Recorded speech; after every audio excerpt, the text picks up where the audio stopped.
إن الحمد لله نحمده ونستعينه ونستغفره ونعوذ بالله من شرور أنفسنا ومن سيئات أعمالنا من يهده الله فلا مضل له ومن يضلل فلا هادي له وأشهد أن لا إله إلا الله وحده لا شريك له وأشهد أن محمدا عبده ورسوله يا أيها الذين آمنوا اتقوا الله حق تقاته ولا تموتن إلا وأنتم مسلمون يا أيها الناس اتقوا ربكم الذي خلقكم من نفس واحدة وخلق منها زوجها وبث منهما رجالا كثيرا ونساء واتقوا الله الذي تساءلون به والأرحام إن الله كان عليكم رقيبا يا أيها الذين آمنوا اتقوا الله وقولوا قولا سديدا يصلح لكم أعمالكم ويغفر لكم ذنوبكم ومن يطع الله ورسوله فقد فاز فوزا عظيما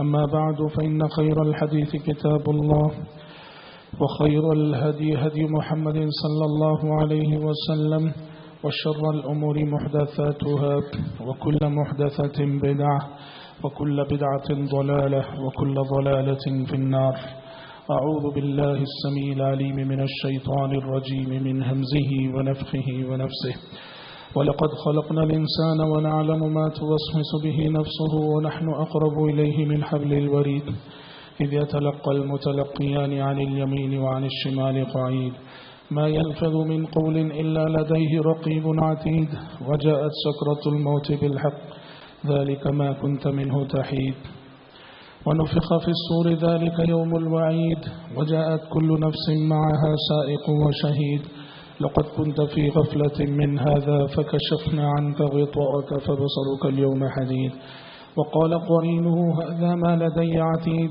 ألقيا في جهنم كل كفار عنيد مناع للخير معتد مريب الذي جعل مع الله إلها آخر فألقياه في العذاب الشديد قال قرينه ربنا ما أطغيته ولكن كان في ضلال بعيد قال لا تختصموا لدي وقد قدمت إليكم بالوعيد ما يبدل القول لدي وما أنا بظلام للعبيد وقال عز وجل والأنعام خلقها لكم فيها دفء ومنافع ومنها تأكلون ولكم فيها جمال حين تريحون وحين تسرحون وتحمل أثقالكم إلى بلد لم تكونوا بالغيه إلا بشق الأنفس إن ربكم لرؤوف رحيم. حضرات، ابھی ہم سب عید الاضحیٰ سے فارغ ہوئے ہیں. عید الاضحیٰ کی مناسبت سے ہم نے اللہ تبارک و تعالیٰ کے حلال کردہ جانوروں سے خوب فائدہ اٹھایا. تو اس لیے مناسب سمجھا گیا کہ جن جانوروں سے ہم فائدہ اٹھاتے ہیں ان جانوروں کے حقوق کے سلسلے میں بھی گفتگو کر لی جائے کہ شریعت اسلامیہ نے جانوروں کو اور چوپایوں کو کیا حقوق دیے ہیں. اور اسی مناسبت سے میں نے سورۃ النحل کی وہ مشہور و معروف آیت تلاوت کی ہے جس میں اللہ تبارک و تعالیٰ نے جانوروں سے حاصل ہونے والے فائدوں کا تذکرہ فرمایا ہے کہ جو بھی چوپائے اللہ تعالیٰ نے پیدا کیے ہیں ان میں انسانوں کو کیا فائدے حاصل ہوتے ہیں. اللہ نے کہا والانعام خلقها، چوپایوں کو اللہ نے پیدا کیا. لکم فیہا دفء، تم گرمی کا سامان ان سے کرتے ہو. موسم سرما میں تمہیں گرمی فراہم کرنے والے لباس انہی جانوروں کی کھالوں سے بنتے ہیں، انہی چوپایوں کی چمڑیوں سے بنتے ہیں. ومنافع، اور اس کے علاوہ اور بہت سارے فائدے بھی ہیں. ومنہا تأکلون، اور دوسرا بڑا فائدہ یہ ہے کہ ان چوپایوں میں سے جن کو اللہ نے حلال کیا ہے انہیں تم ذبح کر کے کھاتے بھی ہو، یہ تمہاری اساسی اور بنیادی غذا بھی ہے. پھر اللہ نے کہا وَلَكُمْ فِيهَا جَمَالٌ حِينَ تُرِيحُونَ وَحِينَ تَسْرَحُونَ، جب تم شام کو جانوروں کو چراہ گاہ سے واپس لاتے ہو اور صبح کو چراہ گاہ لے جاتے ہو تو ان جانوروں میں بڑی رونق ہوتی ہے. یعنی جن لوگوں کو اللہ تعالیٰ نے ذوق جمال پسندی عطا کیا ہے وہ لوگ جانتے ہیں یہ منظر جب شام کو چرواہا اپنے جانوروں کو چرانے کے بعد ایک ریوڑ کی شکل میں لے کر لوٹ رہا ہوتا ہے، دیکھنے والوں کے لیے یہ منظر بڑا ہی خوشنما ہوتا ہے۔ اللہ تعالیٰ نے اس منظر کو ایک نعمت کے طور پر ذکر کیا ہے۔ پھر کہا وَتَحْمِلُ أَثْقَالَكُمْ إِلَى بَلَدٍ لَمْ تَكُونُوا بَالِغِيهِ إِلَّا بِشِقِّ الْأَنفُسِ۔ اور ایک فائدہ یہ بھی ہے کہ یہ چوپائے اور یہ جانور تمہارے ساز و سامان کو ایک علاقے سے دوسرے علاقے، ایک شہر سے دوسرے شہر، ایک ملک سے دوسرے ملک پہنچاتے ہیں۔ اگر یہ کام تمہیں کرنا ہوتا تو لم تکونوا بالغیہ الا بشق الانفس، تمہاری جانیں بڑی مشقت میں پڑ گئی ہوتی۔ اللہ کا تم پر فضل و کرم ہے، اس کی شفقت ہے، مہربانی ہے، ہمدردی ہے کہ ایسے جانور اس نے تمہیں فراہم کیے جو تمہارے ساز و سامان کو ایک علاقے سے دوسرے علاقے منتقل کرتے ہیں۔ یہ آیت ہے جس میں عموماً ان فوائد کا تذکرہ کیا گیا ہے جو فائدے کے انسان ہمیشہ سے جانوروں سے اٹھاتا چلا آیا ہے۔ حضرات بنیادی طور پر یہ بات یاد رکھیے، اس کائنات میں جن و انس کے علاوہ جو مخلوقات پائی جاتی ہیں، حیوانات ہیں، چوپائے ہیں، پرندے ہیں، حشرات الارض ہیں، کیڑے مکوڑے ہیں، اسلام نے ان کے سلسلے میں بھی بہت ساری تعلیمات دی ہیں۔ اور اس سلسلے میں پہلی بات یہ ہے، قرآن کہتا ہے اس زمین پر ان مخلوقات کا وجود بڑی اہمیت کا حامل ہے۔ اللہ تعالیٰ نے یہ ساری مخلوقات ایک حکمت کے تحت، اپنی مشیت کاملہ کے تحت انسان کی بھلائی اور انسان کی منفعت کے لیے یہ ساری مخلوقات اللہ نے بنائی ہیں۔ اور ان مخلوقات کے وجود کی اہمیت کے لیے اتنا جاننا کافی ہے کہ رب العالمین نے اپنے آخری کلام قرآن مجید میں سورتوں کے جو نام رکھے ہیں، سورۃ البقرہ، سورۃ الانعام، سورۃ النمل، سورۃ النحل، سورۃ العنکبوت، کیا ہے یہ سب نام؟ سورۃ البقرہ، بقرہ گائے کو کہتے ہیں، سورۃ الانعام، انعام چوپایوں کو کہتے ہیں، سورۃ النمل، نمل چونٹی کو کہتے ہیں، سورۃ النحل، النحل شہد کی مکھی کو کہتے ہیں، سورۃ العنکبوت، عنکبوت جو ہے مکڑی کو کہتے ہیں۔ تو دیکھیے کہ اللہ کے کلام میں 5 سورتوں کے نام اللہ تبارک و تعالیٰ نے ان مخلوقات کے ناموں سے رکھے ہیں جو مخلوقات کے جن و انس کے علاوہ اس زمین پہ پائی جاتی ہیں۔ اور اس سلسلے میں قرآن مجید یہ کہتا ہے، گویا بتانا چاہتا ہے کہ اس زمین پر جینا ان مخلوقات کا بھی ایک بنیادی حق ہے اور سارے حقوق ہیں، اور ہر انسان ان حقوق کی ادائیگی کا پابند ہے۔ حضرت آئیے دیکھتے چلے کہ شریعت مطہرہ نے کائنات کی ان مخلوقات کو، ان حیوانات کو، چرند پرند کو، حشرات الارض کو، کیڑوں مکوڑوں کو کس نظر سے دیکھا اور کیا حقوق دیے ہیں۔ سب سے پہلی بات، شریعت انسانوں کو یہ سمجھاتی ہے کہ ان مخلوقات کو ستانا مت، ان مخلوقات کو تکلیف دینا مت، ان مخلوقات پہ ظلم کرنا تمہارے لیے روا نہیں ہے، جائز نہیں ہے۔ اللہ تعالیٰ نے کہا، پیارے نبی نے فرمایا اتقوا اللہ فی هذه البہائم المعجمہ، لوگوں ان بے زبان جانوروں کے سلسلے میں اللہ سے ڈرو، ان بے زبان جانوروں کے سلسلے میں اللہ سے ڈرو۔ کیا مطلب ہے؟ یہ جانور، یہ چرند پرند، یہ کیڑے مکوڑے، اللہ نے انہیں زبان نہیں دی ہے، یہ تم سے شکوہ نہیں کر سکتے ہیں، وہ اپنی تکلیف کا اظہار نہیں کر سکتے ہیں، پر اللہ نے تمہیں عقل دی ہے۔ تمہیں اپنی عقل کی روشنی میں سمجھنا چاہیے کہ تمہارے کسی رویے سے کسی بیل کو تکلیف نہ ہو جائے، کسی گائے کو تکلیف نہ ہو جائے، کسی اونٹ کو تکلیف نہ ہو جائے۔ اور اتقوا اللہ کا مطلب کیا ہے جانتے ہیں؟ اتقوا اللہ فی هذه البہائم المعجمہ، یعنی اگر تمہاری جانب سے ان مخلوقات پہ زیادتی ہو گئی، ظلم ہو گیا، تو کل اللہ کے پاس حشر کی عدالت میں تمہیں جواب دینا ہے۔ ظاہر بات ہے جب شریعت یہ کہتی ہے کہ جانور پہ ظلم کرے، عام بکری پہ ظلم کرے، تو ظالم بکری کو حشر کی عدالت میں، مظلوم بکری کو حشر کی عدالت میں اس کا حق دلایا جائے گا ظالم سے۔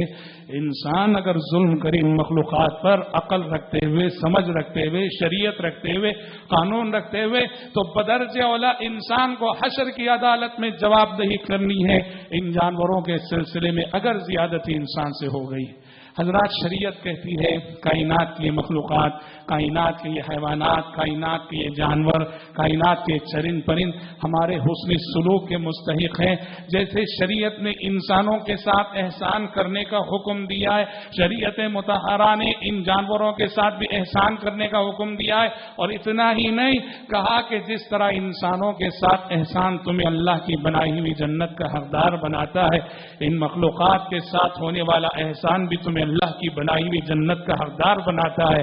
اور اس سے بڑی بات کیا ہے کہ ایک زانیہ عورت بخشی جاتی ہے، ایک بدکار عورت معاف کیا جاتا ہے، اس کو ایک فاسق عورت کو درگزر کیا جاتا ہے اور اس کے سارے گناہ دھلتے ہیں. ایک نیکی کے سبب اس نے ایک کتے کو پیاس سے تڑپتے ہوئے دیکھا تھا، ایک دیکھا کہ ایک کتا پیاس سے زمین کو چاٹ رہا ہے، اس سے رہا نہ گیا.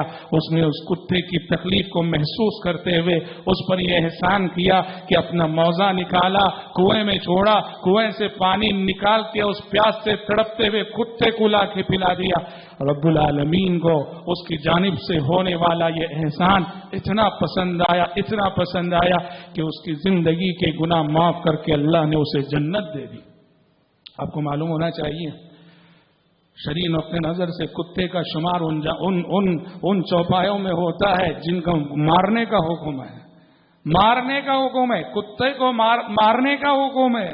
اور ایسے کتے کو اگر کوئی پانی پلا دے تو اسے جنت مل رہی ہے، زندگی کے گناہ بخشے جا رہے ہیں. تو سوچو کہ جو اور سارے چوپائے ہیں اور سارے جانور ہیں ان کے ساتھ احسان کرنے پر کتنا اجر عظیم ہمیں نہیں ملے گا. حضرات شریعت کہتی ہے کہ ان جانوروں پہ رحم و کرم کرو.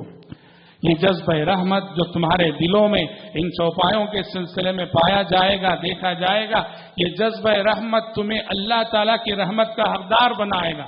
آج تم کسی گائے پہ رحم کرتے ہو، کسی بکری پہ رحم کرتے ہو، کسی گھوڑے پہ رحم کرتے ہو، کسی چونٹی پہ رحم کرتے ہو، کسی پرندے پہ رحم کرتے ہو، تمہارا یہ جذبہ رحمت اللہ کی رحمت کا تمہیں حقدار بنائے گا. ایک صحابی نے پیارے نبی کے سامنے اپنے جذبات کا اظہار کیا، کہا کہ اللہ کے نبی انی لأذبح الشاة فأرحمها، انی لأذبح الشاة فأرحمها.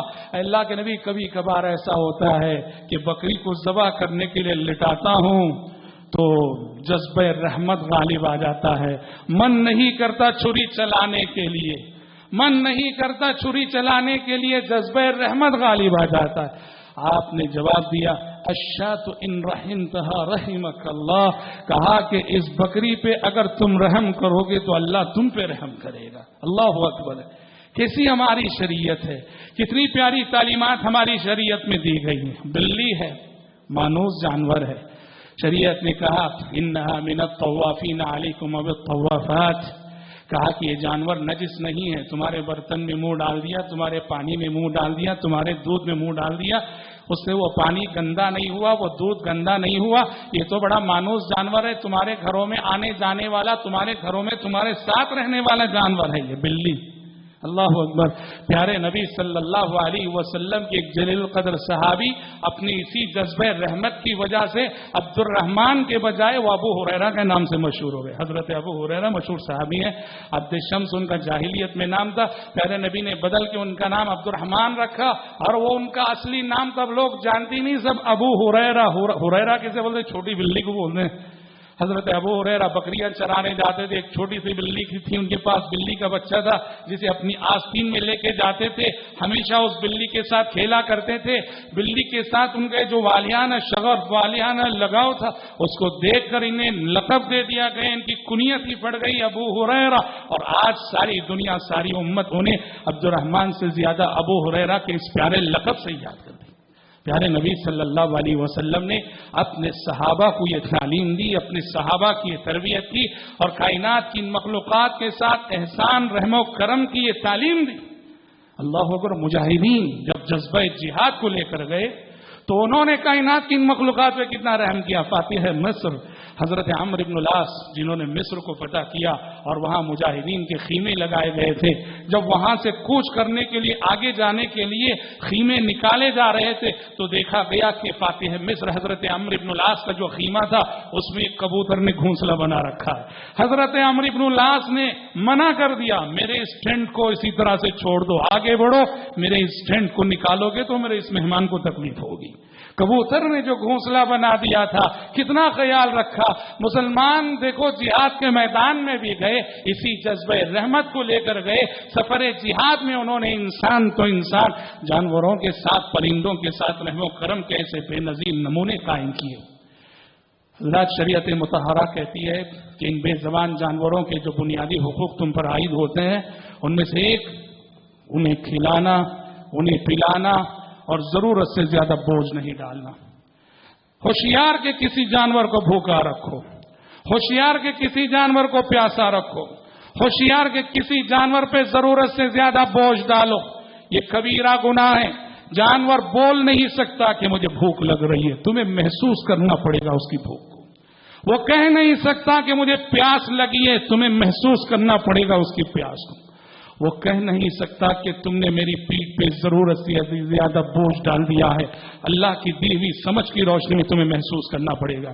اور اگر تم اتنے بے حس ہو جاؤ کہ ان جانور سے کام لے رہے ہو، خدمت لے رہے ہو، اس کی بھوک تمہیں محسوس نہیں ہو رہی، اس کی پیاس تمہیں محسوس نہیں ہو رہی، اس کا درد تمہیں محسوس نہیں ہو رہا ہے، ایسے بے درد انسانوں کا ٹھکانہ جہنم ہے۔ پیارے نبی نے کہا ایک عورت، عبادت گزار عورت جہنم میں گئی، کس لیے گئی؟ فی ہرۃ، ایک بلی کے سلسلے میں، ایک بلی کے ساتھ اس کی بے رحمی نے، ایک بلی کے ساتھ ایک اس کے غیر انسانی سلوک نے اسے جہنمی بنایا۔ لاہی اطعمت، گھر میں باندھ رکھا بلی کو، اچھا کم از کم خود کھلاتی، کھلایا نہیں، اچھا کم از کم کھول کے چھوڑ دیتی کہ بلی خود جا کے اپنی غذا آپ ڈھونڈ لے کھا لے، نہ اس نے کھول کے چھوڑا، نہ اس نے گھر میں اسے کھلایا۔ بلی بیچاری بھوک سے تڑپ تڑپ کر مر گئی۔ پیارے نبی صلی اللہ علیہ وسلم نے کہا جہنم رسید ہوئی یہ عورت۔ پتہ چلا کہ جانوروں کی ضرورتوں کو، ان کی بھوک اور پیاس کو محسوس کر کے انہیں وقت پہ کھانا دینا، یہ ہر آقا کی، ہر مالک کی بنیادی ذمہ داری ہے، اور اس ذمہ داری کو ادا نہ کرنے کی صورت میں حشر کے میدان میں برے انجام سے دوچار ہونا پڑے گا۔ پیارے نبی صلی اللہ علیہ وسلم ایک مرتبہ انصار کے باغیچے میں داخل ہوئے۔ باغیچے میں جیسے ہی گئے، ایک اونٹ آ گئے آپ کے پاس، آ کر آپ صلی اللہ علیہ وسلم سے جیسے وہ رحم و کرم کی بھیک مانگ رہا ہو، اور بے ساختہ اس کی آنکھوں سے آنسو بہ پڑے، آنسو جاری ہو گئے۔ پیارے نبی صلی اللہ علیہ وسلم اس کی بے زبانی کا شکوہ سمجھ گئے۔ آپ نے صحابہ سے کہا دیکھو یہ اونٹ کس کا ہے، اس کا مالک انہیں بلا لاؤ۔ وہ ایک انصاری نوجوان کا اونٹ تھا، وہ بلائے گئے وہ صحابی۔ آپ صلی اللہ علیہ وسلم نے کہا الا تتق اللہ فی ہذہ البہیمہ، کہا کہ اس بے زبان جانور کے سلسلے میں اللہ سے ڈرتے نہیں؟ انہ شکا الی انک تجیعہ وتتعبہ، اس اونٹ نے مجھ سے شکایت کی ہے کہ تم اسے ایک تو بھوکا رکھتے ہو، وقت پہ کھلاتے نہیں ہو، وتتعبہ، ضرورت سے زیادہ بوجھ ڈال کے، ضرورت سے زیادہ کام لے کے خوب تھکاتے ہو تم اس اونٹ کو۔ اللہ اکبر۔ نبی رحمت صلی اللہ علیہ وسلم آپ رحمت للعالمین ہیں، کائنات کی مخلوقات کو بھی اس کا شعور تھا، اور اونٹ نے آپ سے شکوہ کیا اور آپ نے مالک کو تنبیہ کی اور آگاہ کیا کہ آئندہ ایسا نہ کرنا، انہیں وقت پہ کھلانا پلانا اور ضرورت سے زیادہ بوجھ نہ ڈالنا۔ شریعت میں کتنا لحاظ رکھا گیا۔ کہا کہ دیکھو ایک تعلیم ابو داؤد وغیرہ کی حدیث ہے، آپ نے صحابہ کو تعلیم دی، جب سفر کرتے ہو تم اگر سرسبز و شاداب علاقے سے گزرو جہاں ہریالی ہے، تو کہا ہریالی کے علاقے سے گزرتے ہوئے اپنے جانوروں کے حق کو فراموش نہ کرو، انہیں کھانے کے لیے بھی چھوڑو۔ کہا اگر خشک علاقوں سے گزر رہے ہو، سوکھے علاقوں سے گزر رہے ہو جہاں سوکھی گھاس ہے، وہاں جلدی جلدی گزر جاؤ کہ وہاں تمہارے جانوروں کے لیے کوئی سامان نہیں ہے، لیکن جب سرسبز و شاداب اور ہرے بھرے علاقوں سے گزرتے ہو اپنے جانوروں کے حق کو فراموش نہ کرو۔ اللہ اکبر. حق تو یہ ہے پیارے نبی نے ایک مرتبہ فرمایا اگر کوئی مسلمان کوئی درخت لگاتا ہے اور اس میں پھل آتا ہے, کوئی چڑیا آتی ہے, کوئی کبوتر آتا ہے, کوئی طوطا آتا ہے, کوئی کوا آتا ہے, کوئی چیل آتی ہے, کوئی پرندہ آتا ہے اور مسلمان کے لگائے گئے بغیچے کے پھل کو وہ پرندے کھاتے ہیں تو اللہ رب العالمین اس باغیچے کے مالک کے حق میں برابر اتنا اجر و ثواب لکھے گا جتنے پھل کے اس کے باغیچے سے یہ پرندوں نے کھائے ہیں. صحابہ نے کہا یا رسول اللہ ان لنا فی البہائم اجرا, اے اللہ کے نبی کہ یہ جانوروں اور چوپایوں کے سلسلے میں بھی اتنا اجر و ثواب ہے؟ آپ نے کہا فی کل ذات کبد رطبۃ اجر, کہا کہ ہر زندہ مخلوق جس کے اندر بھی زندگی ہے, ہر زندہ مخلوق کے ساتھ احسان کرنے میں تمہارے لیے اجر و ثواب ہے. بڑی وسیع یعنی یہ حدیث فی کل ذات کبد رطبۃ اجر, ہر زندہ شے اور ہر زندہ مخلوق کے ساتھ ایک چونٹی کے ساتھ بھی اگر آپ احسان کرتے ہیں تو باقاعدہ اس کا اجر و ثواب پاؤ گے. حضرات ان جانوروں کی بنیادی حقوق میں سے یہ بھی چوپایوں اور مخلوقات کہ ناحق انہیں مارنا نہیں چاہیے. ہاں جن کا کھانا حلال ہے انہیں ذبح کر کے کھا سکتے ہو, ہاں جو تمہیں تکلیف دینے والے انہیں مار سکتے ہو. آپ نے کہا خمس یقتلن فی الحل والحرم, 5 چیزیں ایسی ہیں حرم کے اندر بھی مارو ان کو, حرم کے باہر بھی مارو ان کو, اجازت ہے. کیا ہے یہ 5 چیزیں؟ کوا, چیل, چوہا, بچھو, اور بعض روایتوں میں بچھو کی جگہ سانپ, والکلب العقور, اور کاٹنے والا کتا. حرم میں حالانکہ مارنا نہیں کسی چیز کو, لیکن یہ 5 چیزیں انسان کی تکلیف کا باعث بنتی ہیں. چیل, کوا, چوہا, یہ انسان کی غذا کو کھا جاتی ہیں ساری چیزیں, اور کتا, سانپ, بچھو یہ انسان کو نقصان پہنچانے والی, یہ جو نقصان پہنچانے والی چیزیں انہیں مار سکتے ہو. لیکن ان کے علاوہ جو بھی چیزیں ہیں, پرندے ہوں کچھ بھی ہوں, خامخواہ انہیں مارا نہ کرو. مسلم شریف کی روایت ہے پیارے نبی صلی اللہ علیہ وسلم نے فرمایا ایک نبی کا گزر ہوا ایک علاقے سے, ایک پیغمبر کا گزر ہوا ایک علاقے سے. ہوا یہ کہ اس علاقے کی ایک چونٹی نے پیغمبر کو کاٹ لیا, چونٹی نے پیغمبر کو ڈس لیا. پیغمبر کو غصہ آیا اور پیغمبر نے حکم دیا کہ چونٹیوں کی یہ ساری بستی جلا دی جائے. تو چونٹیوں کی وہ ساری بستی جلا دی گئی. آسمان سے فوراً وحی آ گئی اہلکت امتا من الامم تسبح اللہ.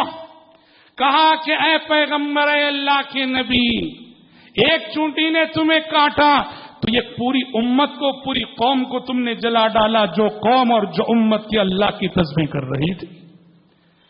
فَهَلَّا نَمْلَةً وَاحِدَةً, ہاں فَهَلَّا نَمْلَةً وَاحِدَةً, مارنا ہی تھا تو اس ایک چونٹی کو مارے ہوتے جس نے تمہیں کاٹا تھا.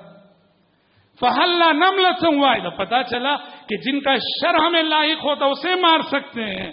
پوری بستی کو جب جلا دیا تو وہی آ گئی کہ پوری بستی کو جلانا نہیں چاہیے تھا. یہ اللہ کی تسبیح کرنے والی امت تھی, اللہ کی عبادت کرنے والی امت تھی. ناحق مارنا منع ہے. اسی طرح حضرات شریعت کی انہی تعلیمات میں سے ایک بنیادی تعلیم یہ بھی ہے کہ کائنات کی ان مخلوقات کے بھی جذبات ہوتے ہیں. ان کے جذبات کا لحاظ رکھنا بھی بہت ضروری ہے. یہ مت سمجھو کہ یہ بے حس مخلوقات نہیں, ان کے پاس بھی حس ہے.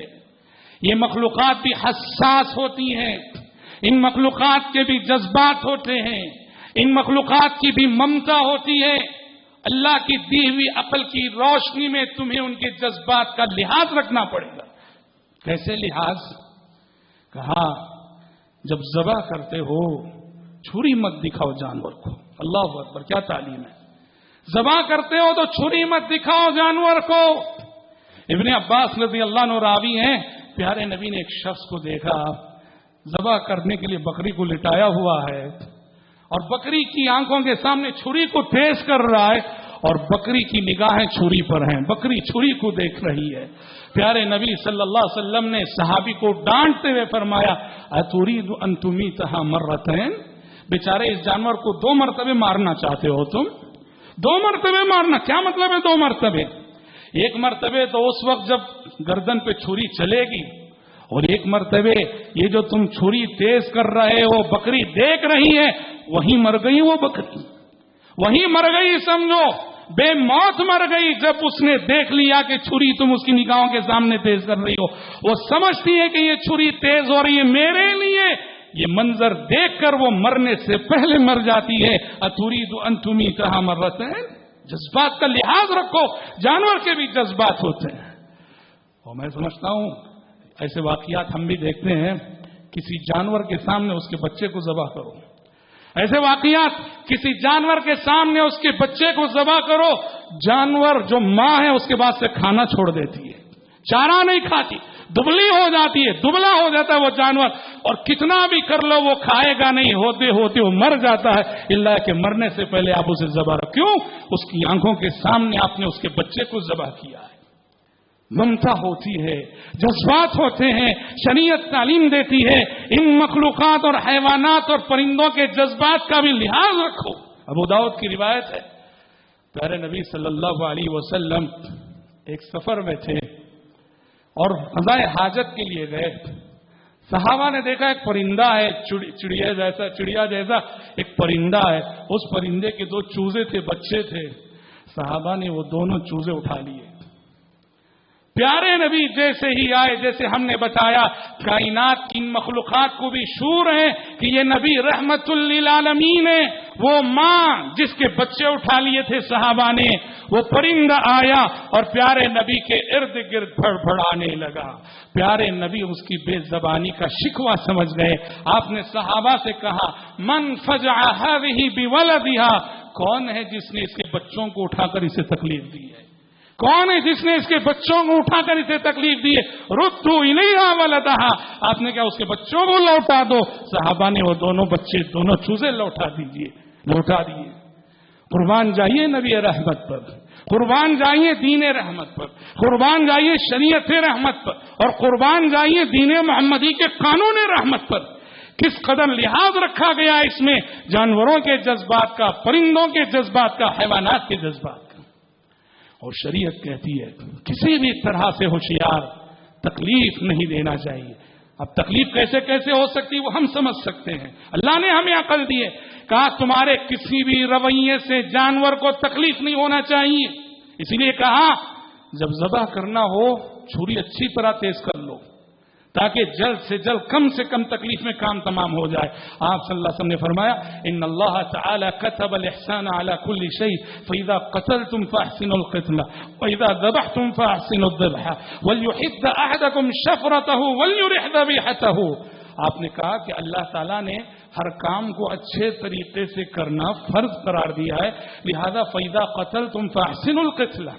دشمن کو مارنا تو اچھی طرح مارو, تکلیف دے کے مت مارو. وَإِذَا ذَبَحْتُمْ فَأَحْسِنُوا الذِّبْحَ. اور جب ذبح کرو کسی جانور کو تو اچھی طرح ذبح کرو. وَلْيُحِدَّ أَحَدَكُمْ شَفْرَتَهُ. اور چاہیے کہ تم میں سے کوئی بھی شخص ذبح کرنے سے پہلے اپنی چھری اچھی طرح سے تیز کر لے. وَلْيُرِحْ ذَبِيحَتَهُ. اور چھری کو تیز کر کے اپنے جانور کو آرام پہنچائے, زیادہ تکلیف نہ دے. تکلیف کا باعث نہیں بننا چاہیے. اسی لیے آپ دیکھیے شریعت میں جانوروں کے حوالوں سے کئی چیزوں سے منع کیا گیا اور اس کی حکمت یہ کہ جانور کو تکلیف ہوتی ہے. ایک ہے التحریش بین البہائم. التحریش, تحریش کسے کہتے ہیں؟ جانور کو جانور سے لڑانا. جیسے مرغے کو مرغے سے لڑایا جاتا ہے, منع ہے شریعت میں. کیوں منع ہے؟ کوئی فائدہ ہے اس میں سوائے اس کے کچھ نہیں کہ میری انا جیتتی ہے, میں میری شرط جیتتا ہوں, میری انا جیتتی ہے. جانور بیچارہ زخمی ہوتا ہے, جانور کو تکلیف دے رہا ہے, پرندہ پرندے کو تکلیف دے رہا ہے, مرغ کو تکلیف دے رہا ہے, مرغ کو زخمی کر رہا ہے. تمہاری اپنی انا کے لیے ان مخلوقات کی تکلیف کا باعث مت بنو. تمہاری اپنی شرط کے لیے ان پرندوں کی تکلیف کا باعث مت بنو. تحریش سے منع کیا گیا. داغنا, جانور کو داغنا منع ہے. آگے وہ بول تو نہیں سکتا, تم داغو گے اسے تکلیف ہوگی, منع ہے. پیارے نبی صلی اللہ علیہ وسلم کا گزر ایک گدھے پر سے ہوا. دیکھا کہ اس کے چہرے پہ داغ لگا ہوا ہے. آپ صلی اللہ علیہ وسلم نے فرمایا لعن اللہ من وسم هذا. اللہ کی لعنت ہو اس شخص پہ جس نے کہ اس بے زبان جانور کے چہرے پر جو ہے داغ لگایا ہے. اللہ اللہ, لعنت کی اجازت بہت کم دی گئی شریعت میں، بہت کم موقعوں پر لعنت کی اجازت ملی ہے. اور یہاں اس جانور کو جب دیکھا کہ کسی نے داغ لگایا ہے، پیارے نبی صلی اللہ علیہ وسلم نے باقاعدہ لعنت بھیجی. اسی طرح سے نشانہ بازی، پرانے زمانے میں چھوٹے بچے نوجوان سب نشانہ بازی سیکھنے کے لیے کسی زیرو کو باندھ دیتے، کسی بکری کو، کسی پرندے کو، اور نشانہ بناتے تھے. پیارے نبی نے سخت منع کیا ہے. حضرت عبداللہ بن عمر رضی اللہ عنہما کا گزر ہوا چند لڑکوں پر سے جو ایک پرندے کو، ایک جاندار کو باندھ کر نشانہ بازی سیکھ رہے تھے کہ کس کا نشانہ سیدھے اسے لگتا ہے. حضرت عبداللہ بن عمر رضی اللہ عنہ نے وہاں رک کر ان لڑکوں کو نصیحت فرمائی کہ اللہ سے ڈرو کہ پیارے نبی صلی اللہ علیہ وسلم نے لعنت بھیجی ہے ان لوگوں پر جو ایسے کسی زیرو اور کسی جاندار کو نشانہ بازی میں ایک ہدف بنا کر تکلیف پہنچاتے ہیں. الغرض حضرات، ہمارے کسی رویے سے جانور کو تکلیف نہیں ہونا چاہیے، ہمارے کسی بھی رویے سے تکلیف نہیں ہونا چاہیے. آج ہم جانوروں سے بہت فائدہ اٹھاتے ہیں، جیسے قرآن مجید نے کہا وہ ہماری غذا ہیں، ہم انہیں کھاتے ہیں، ہمارے بہت ساری منفعتیں، ہمارے بہت سارے فائدے ان جانوروں سے وابستہ ہیں. لیکن ان جانوروں کے حقوق کا لحاظ رکھنے میں ہم سے بڑی تقصیر ہوتی ہے. اور یاد رکھو کہ کل حشر کی عدالت میں اس سلسلے میں ہمیں جواب دینا ہے. پتہ چلا یہ مخلوقات، یہ پرند، یہ کائنات، یہ حیوانات، یہ مخلوقات، یہ پرندے، یہ حشرات الارض، یہ کیڑے، یہ مکوڑے، یہ تعلیمات اس لیے دی گئی ہیں کہ ان کے اندر بھی ایک طرح سے توحید کا شعور موجود ہے. اور یہ سب مخلوقات اللہ کی عبادت کرنے والی مخلوقات ہیں. سورہ نور میں اللہ تعالیٰ نے فرمایا أَلَمْ تَرَ أَنَّ اللَّهَ يُسَبِّحُ لَهُ مَنْ فِي السَّمَاوَاتِ وَالْأَرْضِ وَالطَّيْرُ الصَّافَّاتِ كُلٌّ قَدْ عَلِمَ صَلَاتَهُ وَتَسْبِيحَهُ. کیا آپ نہیں دیکھتے اللہ کی پاکی بیان کر رہے ہیں وہ سب جو آسمانوں میں ہیں اور جو زمین میں ہے. وَالطَّيْرُ الصَّافَّاتِ، اور پرندوں کو دیکھو وہ ہواؤں میں اپنے پر پھیلائے ہوئے اللہ کی تسبیح کر رہے ہیں. كُلٌّ قَدْ عَلِمَ صَلَاتَهُ وَتَسْبِيحَهُ. ہر مخلوق کو اس کی نماز معلوم ہے، ہر مخلوق کو اس کی تسبیح کا طریقہ معلوم ہے. قرآن نے کہا سورہ بنی اسرائیل میں فرمایا وَإِن مِّن شَيْءٍ إِلَّا يُسَبِّحُ بِحَمْدِهِ وَلَكِن لَّا تَفْقَهُونَ تَسْبِيحَهُمْ. کائنات کی ہر مخلوق، کائنات کا ذرہ ذرہ اللہ کی تسبیح کر رہا ہے. یہ اور بات ہے کہ تم اس کی تسبیح کو سمجھ نہیں سکتے ہو. جیسے ابھی حدیث گزری کہ اللہ تعالیٰ نے پیغمبر سے کہا ایک چونٹی نے کاٹا تو چونٹیوں کی پوری بستی کو جلا دیے جو اللہ کی تسبیح کر رہی تھی اور سبحان اللہ کی عبادت وہ کر رہی تھی. تو پتہ چلا ان کائنات کی بھی عبادت ہے، ان مخلوقات کی بھی اپنی عبادت ہے، ان مخلوقات کی اپنی نمازیں ہیں، ان مخلوقات کا اپنا ذکر ہے. اس حیثیت سے اس کائنات میں ان کے وجود کی بڑی اہمیت ہے. اور دوسری بات حضرات کہ جو شریعت جانوروں کے ساتھ، مخلوقات کے ساتھ ایسی تعلیمات دیتی ہو تو ظاہر بات ہے کہ بدرجہ اولا یہ تعلیمات انسانوں کے سلسلے میں بدرجہ اولا لاگو ہوں گی. یہ کسی کی تکلیف کا باعث نہ بننا، دوسروں کے جذبات کا لحاظ رکھنا، دوسروں پہ رحم کرنا، دوسروں پہ احسان کرنا. جب یہ سب تعلیمات کائنات کی بے زبان مخلوقات کے سلسلے میں دی جا رہی ہیں تو انسانوں کے سلسلے میں بدرجہ اولا یہ تعلیمات مطلوب ہوں گی. اور ہمیں چاہیے کہ بدرجہ اولا انسانوں کے ساتھ یہ سلوک ہم روا رکھیں اور یہ سلوک اپنائیں. اور تیسری اور آخری بات یہ ہے موجودہ حالات کے تناظر میں اگر آپ دیکھیں گے کہ مذہب اسلام اگر جانوروں کے سلسلے میں اتنا حساس ہے، ان کی جان کے سلسلے میں، ان کی آبرو کے سلسلے میں، ان کے جذبات کے سلسلے میں جو مذہب جانوروں اور کائنات کی بے زبان مخلوقات کے سلسلے میں اتنا حساس ہے اور اتنی حساس تعلیمات اس نے دی ہیں، ایسے مذہب کو دہشت گردی سے جوڑنا یہ انصاف کا خون نہیں تو اور کیا ہے.